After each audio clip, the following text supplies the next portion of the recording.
Welcome to chapter 11 of John, week 2. And we're now picking this up in chapter 11. We are now getting to the point where we're getting close to Passover. And so when we left chapter 10, it was we were in, the month of December. Now we're near the spring. It says, now there's a certain man was ill, Lazarus of Bethany. We'll take a look here about where Bethany's at. See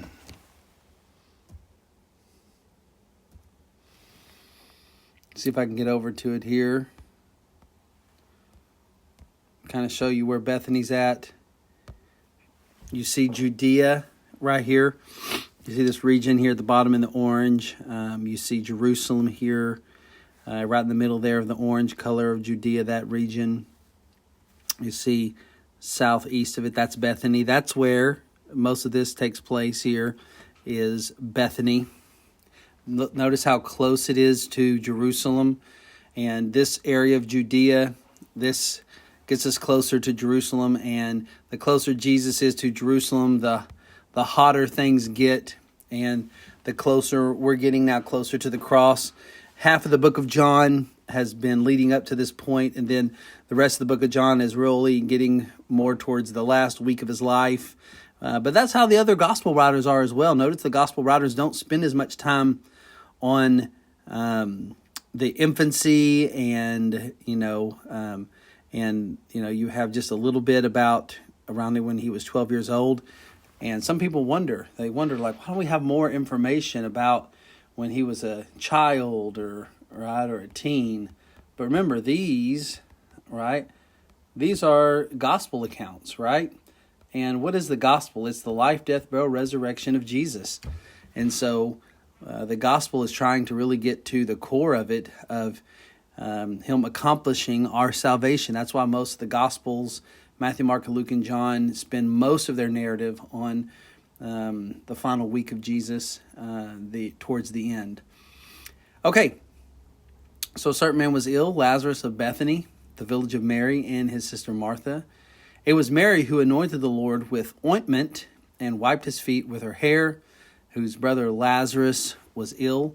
So the sisters sent to him, saying, Lord, he whom you love is ill. By the way, what a great way to pray when you're praying for somebody who is ill, right? Is to start off that prayer is to say, Lord, this person you love is ill. Of course, some would say this is a manipulation tactic, but the Lord does love us, and what a great way to start a prayer. But when Jesus heard it, he said, this illness does not lead to death. It is for God's glory. Some death,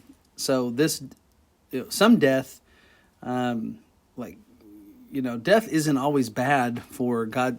Death isn't bad for God's people. And this one, it's not going to be death, but it's going to be for God's glory, because that's what everything is actually about.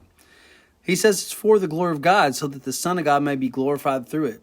This particular time, God allowed and brought about the death of Lazarus so that God's glory could be seen, so that people could believe on him as the Son of God. And by the way, he says it is for the glory of God that the Son of God may be glorified through it. He starts to use the word Son of God more now as we're getting further into John. And he starts to use this more as he gets closer to the cross. This escalates things the more he uses that phrase. Now, Jesus loved Martha and his sister and Lazarus. So when he heard that Lazarus was ill, verse 6, he stayed 2 days longer in the place where he was. Well, that doesn't seem right. If he loves them, wouldn't he go really fast? But he stays for 2 days longer. Now, at the end, he stays 2 days longer because it's going to be a total of 4 days that Lazarus is going to be dead before Jesus raises him up. And which this particular miracle will show even more who Jesus is. He's so powerful that he can raise a man from the dead after being dead 4 days. And how powerful is Jesus? Powerful enough that he can raise himself from the dead. Verse 7, then after this, he said to his disciples, let us go to Judea again. And once again, when he says Judea, he's saying, let us go to this area of Judea. Particularly, it would be Bethany. But his disciples knew that if they go down to this area, this is where the persecution will get the hottest, but this is also part of God's timetable, right? Jesus did a lot of his ministry in Galilee, but towards the end, he'd go towards Jerusalem. And then, of course, at certain feasts, he'd pop into Jerusalem as any good Jewish man would for the pilgrim feasts. So he said, let us go to Judea. Again, the disciples said to him, Rabbi, the Jews were just now seeking to stone you. Are you going to go there again? So they were thinking, why would you want to do that? You're going to be killed. Jesus answered, are there not 12 hours in a day? If anyone walks in the day, he does not stumble because he sees the light of the world. This is very confusing passage a lot of times to interpret. So what Jesus was telling them was there are 12 hours in a day, and when someone walks during the day, they don't stumble, but they can see clearly what they are doing. And so Jesus is saying, I'm going to go. I'm going to Judea, right? And which ultimately will put me in Jerusalem. And yeah, that's going to increase the persecution.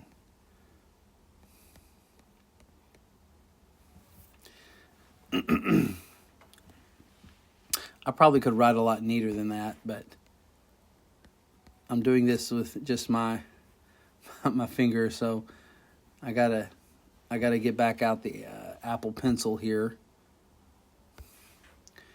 So let's see if I can make this.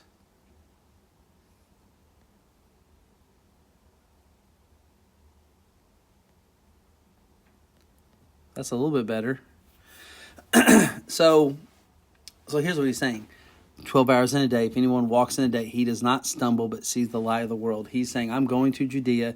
This is the will of God. I've been walking in the light of day. I'm not stumbling. All right.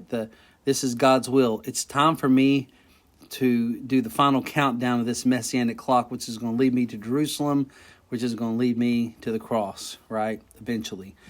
He says, but if anyone walks in the night, he stumbles because light is not in him. Jesus is the light, and that light is saying it's time to escalate things towards the cross. And one of the ways he's going to escalate is he's already been healing on the Sabbath. It's now time for the Passover. It's coming close. He's now close to Jerusalem. He's doing this in Bethany. And this is going to help escalate things, especially this particular miracle of raising Lazarus from the dead.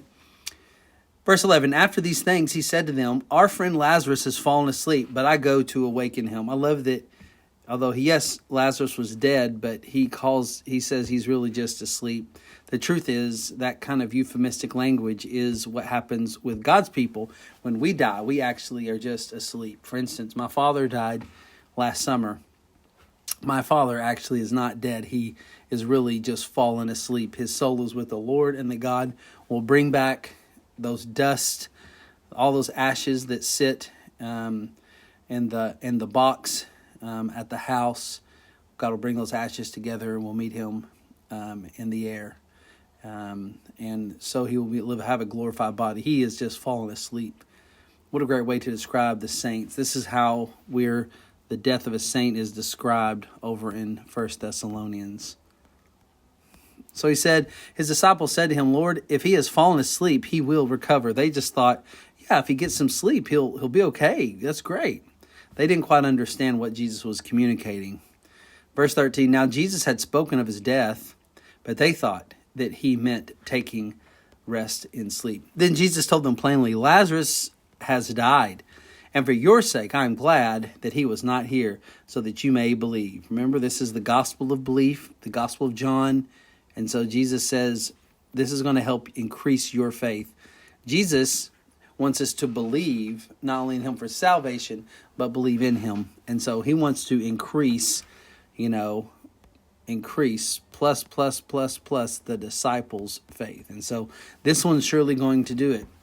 If he can raise Lazarus from the dead after 4 days, he can raise himself after 3 days. But let us go to him. So Thomas, called the twin, said to his fellow disciples, let us go that we may die with him. Now, some think that Thomas here was being, really, this is really like a courage kind of statement. But I think this is kind of sarcasm in the sense of, if they were going to go to Jerusalem and everybody wants to stone him in Jerusalem, when he says, let us go that we may die, it's kind of like, okay, we're dead. If we go to Jerusalem, we're going to die. Surely they mean to stone. So if we're going to Bethany, if you remember, is really, look how close Bethany is to Jerusalem, right? You can see from the Mount of Olives, you can see Bethany. So I think his statement really is more about okay, we're gonna die together with him if we go. This is bad. Verse 17, now when Jesus came, he found that Lazarus had already been in the tomb 4 days, right? 4 days. Bethany was near Jerusalem, about 2 miles off, okay? That's not very far. In Jerusalem, they were just waiting. They wanted to track him down. The Sadducees and Pharisees, they were already, the seedbed of wanting to put him to death was already there.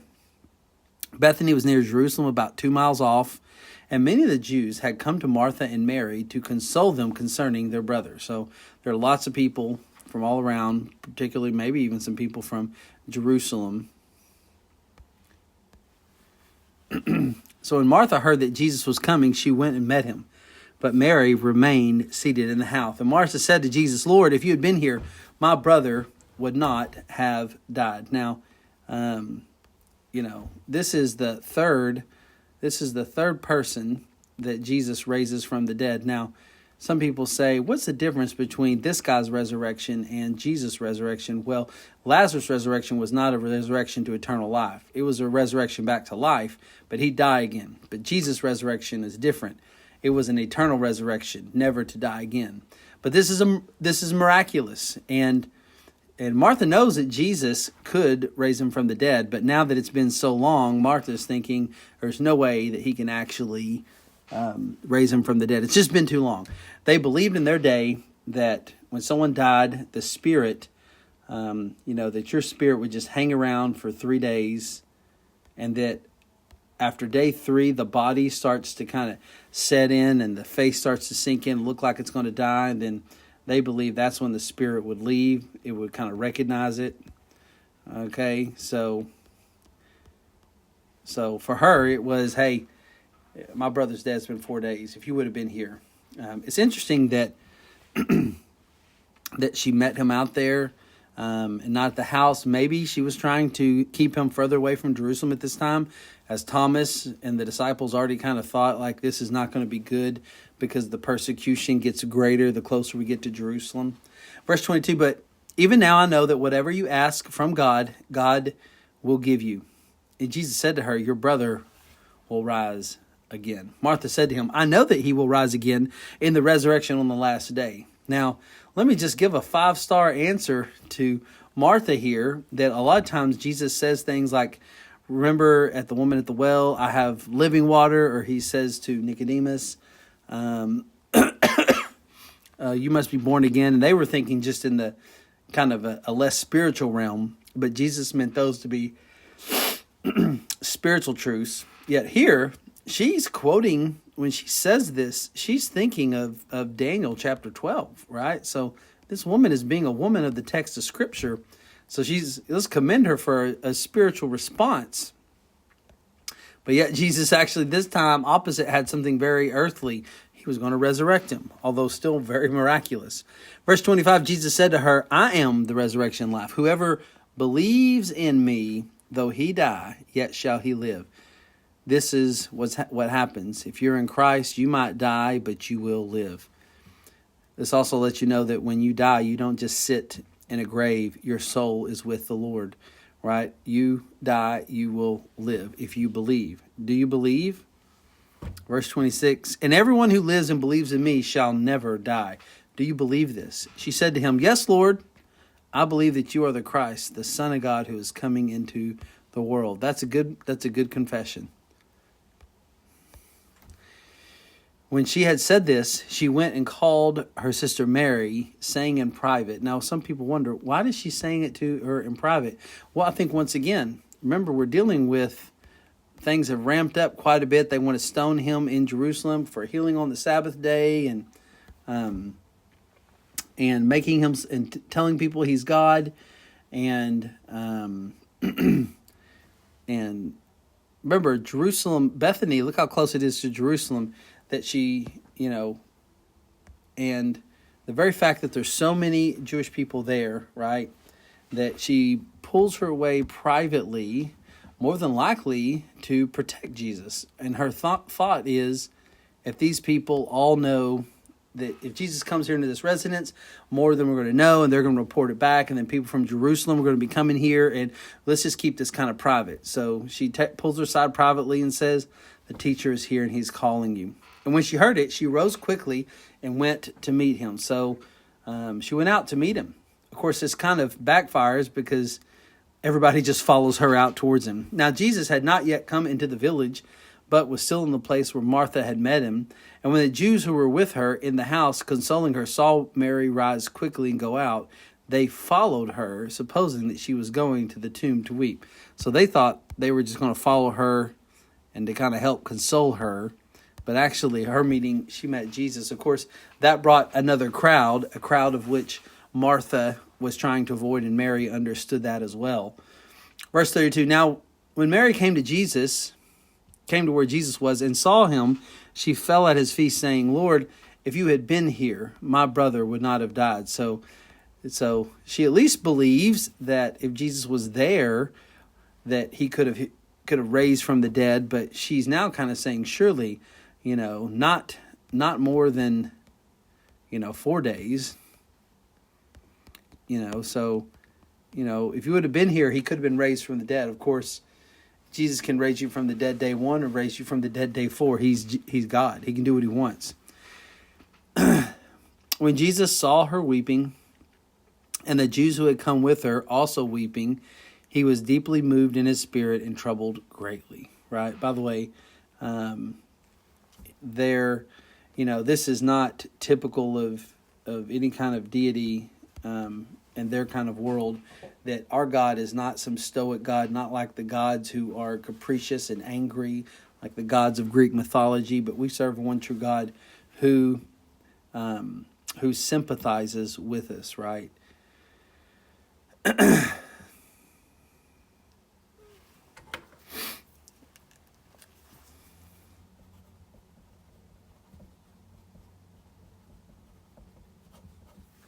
So,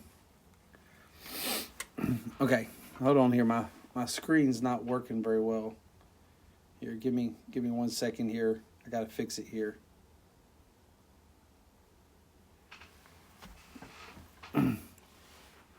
Okay, now we go.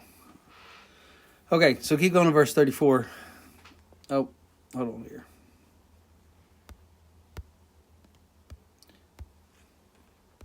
Sometimes when you're talking, you misspell things here. Okay, there we go. It's working again here. Then he said, where have you laid him? And they said, come and see. And then we have the famous text, Jesus wept. Jesus wept. So the Jews said, of course, why did he weep? Well, Jesus wept, not because he was just, not just sad because he was sympathizing with him, though I think that's really true. But he also could have been weeping for lots of different reasons. He was dead because of the curse of sin. He was dead because of the curse of sin that brings about sickness and Satan's ploys that are all over these people. But also, there could be an aspect that he wept because he was going to bring him back. Bring him back from heaven.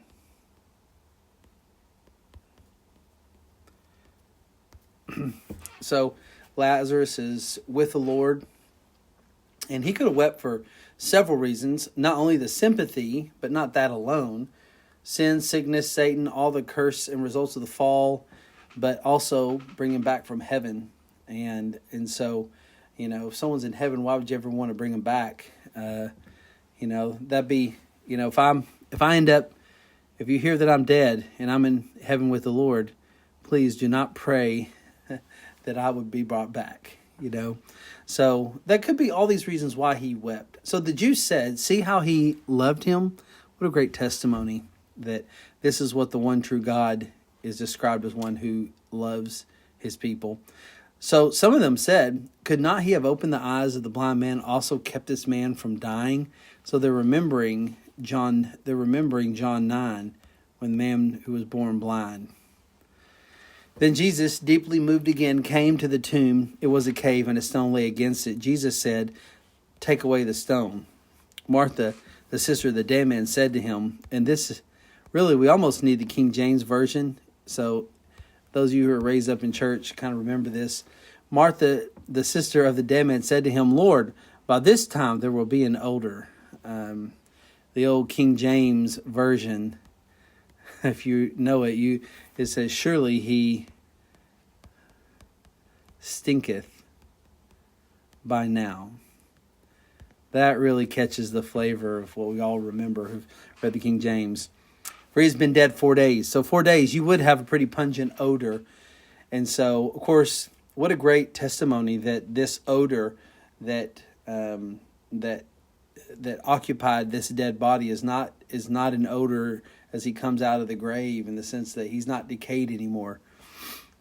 Jesus said to her, did not tell you that if you believed, you would see the glory of God? So they took away the stone, and Jesus lifted up his eyes and said, Father, I thank you that you have heard me. Of course, if you're God, you can pray a prayer ahead of time, and you can already know the answer to that prayer and start to thank God. I can request and ask God things, but I don't always know if he's going to grant it. I can always thank him, but I don't know. But Jesus says, Father, I thank you that you have heard me. I knew that you always hear me, but I said this on account of the people standing around.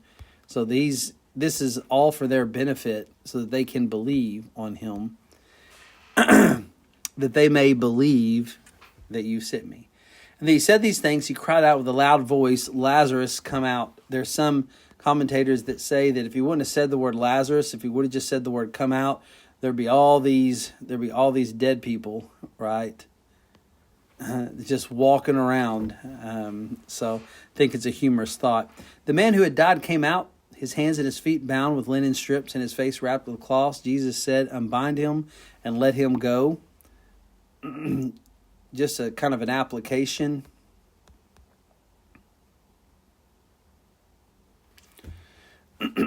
Boy, that's ugly handwriting. I'm glad that there's an eraser on this thing.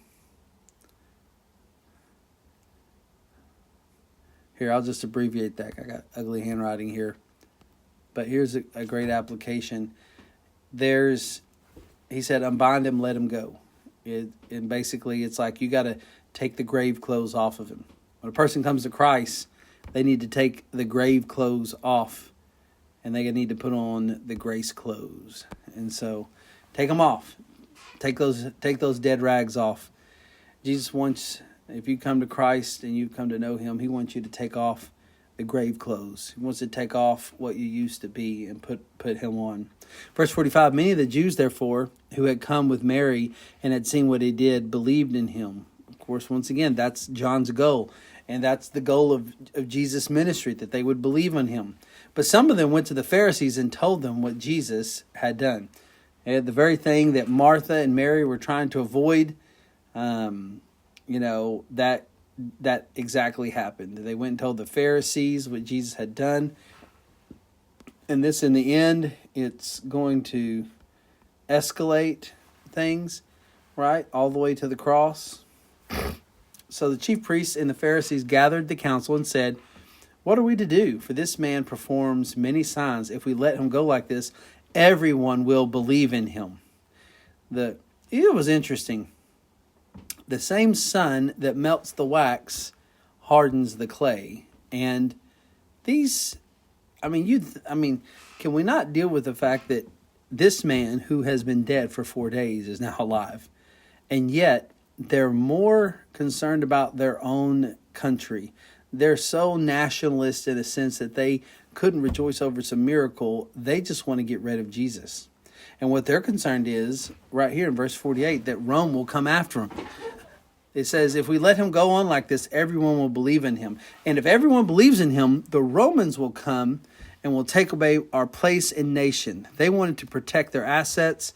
They wanted to protect the temple. They wanted to protect their way of life. And so their thought was, if everybody starts believing in Jesus in mass, kind of hysteria happens, and then the Romans are going to come right in, and they're going to take away everything that we have, our access to this big temple place, our religion, strip away our nation. So we can't have that.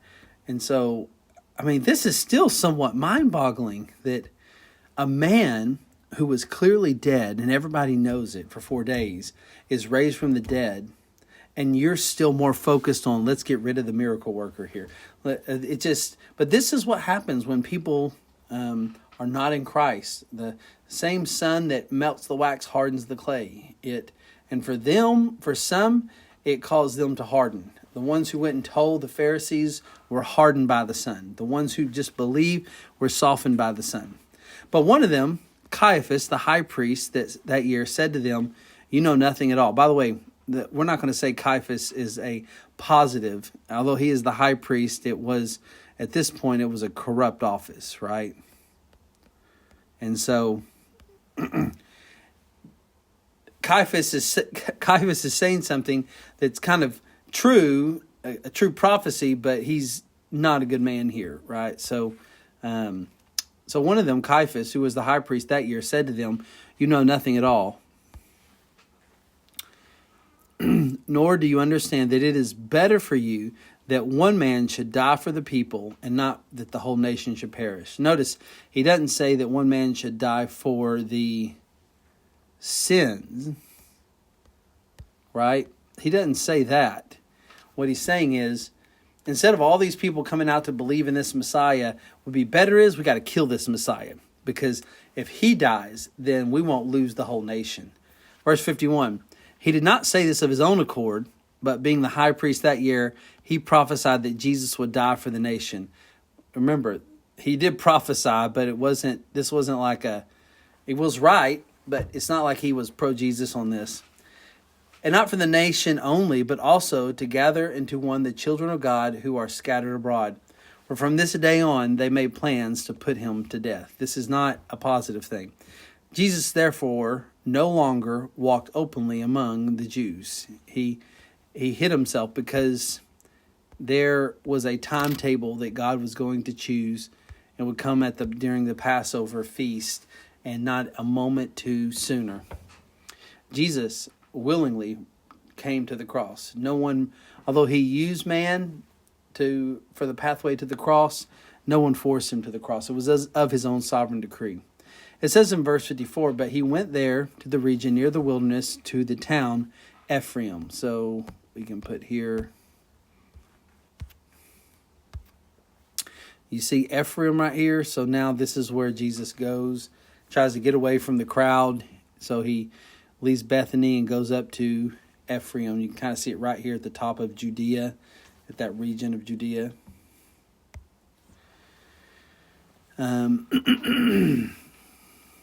Verse 55. Now the Passover of the Jews was at hand, and many went from the country to Jerusalem before the city to purify themselves. And they were looking for Jesus, and saying to one another as he stood in the temple, what do you think? What will he not? Will he not come to the feast at all?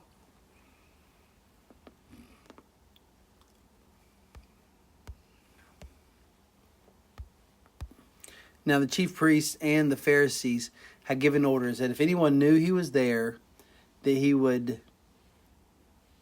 he should let them know so that they might arrest him. So we can see that the pathway to the cross, is starting to become more clear.